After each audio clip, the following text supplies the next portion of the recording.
RTV app వార్తల్ని క్షణాల్లో చదివే అవకాశం ఉంటుంది. ఒక న్యూస్ పేపర్, ఒక టెలివిజన్ ఛానల్ మీ చేతుల్లో ఎప్పుడు ఉంటాయి. నేషనల్ హైవే సార్ 2024 మార్చి నుంచి అందుబాటులోకి వచ్చింది సార్.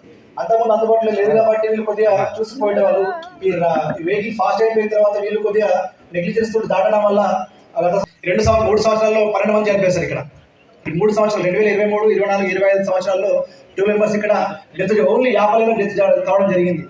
ఈ జరిగినప్పుడు మేము ఈ విధంగా ఇక్కడ మేము ఎన్ఫోర్స్ చేసినాం సార్. ఇక్కడ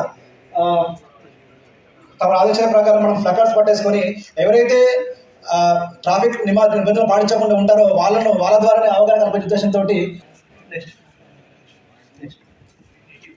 సార్ ఇక్కడ ఈ రోడ్డు పైన మాకు ఎక్కడైతే ఈ టౌన్లో సార్ ఇది టౌన్లో రేడియం అతికించడం జరిగింది సార్. మనం యాక్సిడెంట్ జరుగుతుందని చెప్పేసి నెక్స్ట్ ఈ మనం రెగ్యులర్ డ్యూటీసే కాకుండా ఇక్కడ యాక్సిడెంట్ అయినప్పుడు అందుబాటులో లేనప్పుడు మన వాళ్ళు కూడా ఈ విధంగా అందరినీ మనము టైంలో హాస్పిటల్ పంపించడం జరిగింది సార్.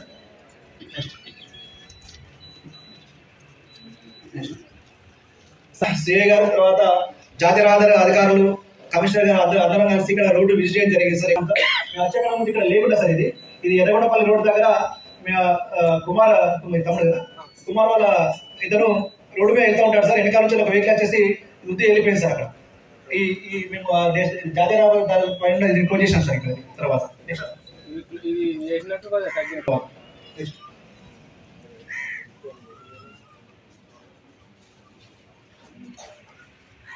సార్ రెగ్యులర్గా కూడా మేము అవేర్నెస్ చేస్తూ ఉన్నాం సార్. ఇప్పుడు ఎప్పుడైతే మేము ఇక్కడ మధ్యలో రైలింగ్స్ క్లోజ్ చేసినామో జాతీయ అధికారులతో సహాయంతో ఆ తర్వాత మాకు యాక్సిడెంట్ తగ్గినాయి. ఈ రోడ్డు భద్రత గురించి గౌరవ డీసీపీ గారు ఒక మంచి చక్కని పాఠం రావడం జరిగింది. ఒకసారి మీరు ఆ పాఠం విన్న తర్వాత మనం నెక్స్ట్ ప్రోగ్రామ్ కంటిన్యూ చేసుకుంటాం. Thank you sir.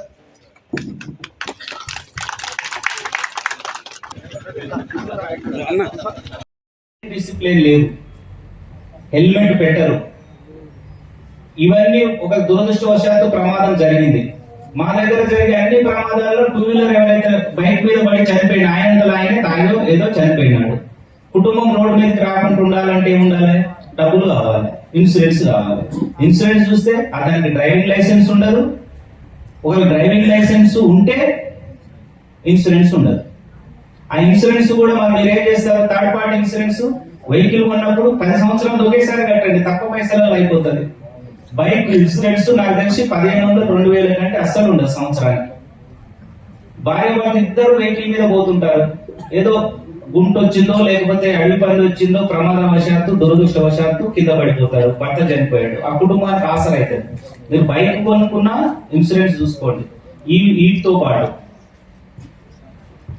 మీ అందరికి ఈ సందర్భంలో ఇక్కడికి వచ్చిన అమ్మలందరూ ఉన్నారు, ఇక్కడికి వచ్చిన వీళ్ళందరూ ఉన్నారు. మీ పిల్లల పట్ల జాగ్రత్తగా ఉండండి.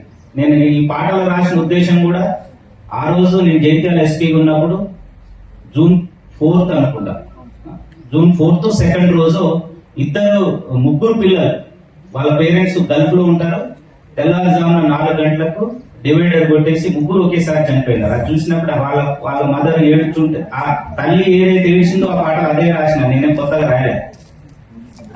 వాడు కొట్లాడి వాళ్ళ అయ్య దుబాయ్ ఉంటాడు, ఒక అమ్మాయి ఉంటది, బిడ్డ పెళ్లి కోసము డబ్బులు పంపిస్తుంటాడు, ఇల్లు కట్టుకుందాం అని చెప్తుంటాడు. పిల్లోడు తల్లి మీద మారం చేస్తే బండి కొనిస్తారు. బండి కొనిచ్చేస్తే రాత్రి 11, 12 గంటల దాకా దోస్తులతో తాగుతాడు. 4 గంటలప్పుడు జైత్యాల బైపాస్ రోడ్ అని ఉంటుంది, ఓవర్ స్పీడ్ తోటి గుద్దుకొని వచ్చి చనిపోయినాడు. నేను రాసింది అదే అన్నట్టు.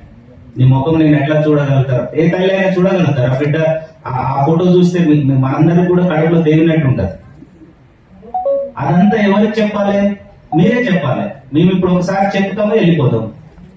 మీ పిల్లోడు, మీ భర్త, మీరు బయటకు వెళ్ళేటప్పుడు జాగ్రత్త బిడ్డ పోయి రండి అని చెప్పాలి. ఈవెన్ అవ్వలు ఉంటారు, వాళ్ళు కూడా చెప్పాలి.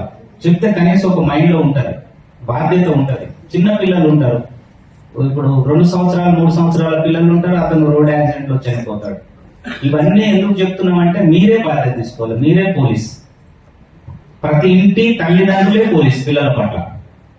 ప్రతి ఊరికి ఈ రహదారి భద్రత కమిటీ ఉన్న వాళ్ళు, ఇక్కడ ఉన్న మీడియా మిత్రులు, ఇక్కడ ఉన్న ప్రతి యువకులు కూడా పోలీసే. ఇమ్మీడియట్లీ అలర్ట్ చేయాలి. అట్లాంటి వాళ్ళ పట్ల వినట్లేదు అనుకోండి, మాకు చెప్పండి. కాబట్టి మీరందరూ ఈ రోజు నుంచి ఈ సంవత్సరం లాస్ట్ ఇయర్ 4 చనిపోయారు మీ ఊరు నుంచి, ఈ సంవత్సరం 3 చనిపోయారు. ఇంకా 2 నెలలు టైం ఉంది. ఈ రోజు నుంచి వ్యాపారాల నుంచి ఎవరు కూడా చనిపోవడానికి వీల్లేదు. దానికోసం మనం అందరం కృషి చేయాలి. కృషి చేయాలంటే ఏంటి, చెప్తుండాలి, అబ్జర్వ్ చేస్తుండాలి. ముఖ్యంగా ఇప్పుడు వీళ్ళు పెద్దలు చెప్పినట్లు ఫ్రూట్ ఓవర్ బ్రిడ్జి గురించి లాస్ట్ మేము ఎవ్రీ మంత్ కలెక్టర్ గారు, నేషనల్ హైవే అథారిటీస్, జిల్లా రహదారి భద్రతా కమిటీ సమావేశాలు పెడుతుంటాము. దాంట్లో ఇవన్నీ ప్రతిసారి మేము రివ్యూ చేస్తున్నాం. దీనికి ఫుట్ ఓవర్ బ్రిడ్జి కోసం కొన్ని బెల్లంపల్లి దగ్గర కన్నాల ఏరియాలో సైడ్ రోడ్డు కూడా అడిగినారు. వాటికన్నీ ప్రపోజల్స్ పంపించాము. త్వరలో మీకు foot over bridge compulsory sanction అవుతుంది. నేను మళ్ళీ కూడా ఇక్కడ కలెక్టర్ గారికి లెటర్ పెట్టాను. నెక్స్ట్ రహదారి భద్రతా కమిటీ సమావేశం 10-15వ తారీఖు ఉంటుంది. ఆ రోజు కూడా ప్రపోజల్ పెడతాము. ఖచ్చితంగా ఫుట్ ఓవర్ బ్రిడ్జి ఉంటుంది. కానీ ఇక్కడ కూడా మరొక సమస్య, ప్రభుత్వాలు, తెలంగాణ రాష్ట్ర ప్రభుత్వం కానీ కేంద్ర ప్రభుత్వం కానీ ప్రభుత్వాలు మీకు సేవ చేయడానికి ఎప్పుడు వెనకపోవు. ప్రజల దృష్టికి ఆల్రెడీ మేము అది ప్రపోజల్ ఉన్నది, రన్ అవుతుంది. కానీ వినియోగించుకునే బాధ్యత మీదే. నేను చాలా వరకు హైవే పట్ల ఫుట్ ఓవర్ బ్రిడ్జి చూస్తున్నాను, ఇప్పుడు ఉన్నాయి చూస్తున్నాం. ఎక్కడైనా మీరు ఫుట్ ఓవర్ బ్రిడ్జి దాటిపోయిన జనాలు కనపడుతురా? కోట్ల రూపాయలు పెట్టి ఇప్పుడు కట్టిస్తాం, ఎవ్వరు పోరు. అది మెట్లెక్కి అవతల దిగాలంటే దానికంటే దాటిపోదాము. అది ఎవరి నిర్లక్ష్యం? ఈ మీటింగ్ పెట్టిన ఉద్దేశం అది. మీకు ఒక్క క్షణం లేట్ అయింది అనుకోండి, for example foot over bridge ఇప్పుడు మనకి శాంక్షన్ అయ్యేది 1 నెల 2 నెలలు, కన్స్ట్రక్షన్ అయ్యే వరకు 1 సంవత్సరం అవుతుంది. మరిన్ని వీడియోస్ కోసం ఛానల్ ని సబ్స్క్రైబ్ చేయండి. లేటెస్ట్ అప్డేట్స్ కోసం వాట్సాప్ ఛానల్ ని ఫాలో చేయండి. అండ్ లింక్ డిస్క్రిప్షన్ లో ఉంది.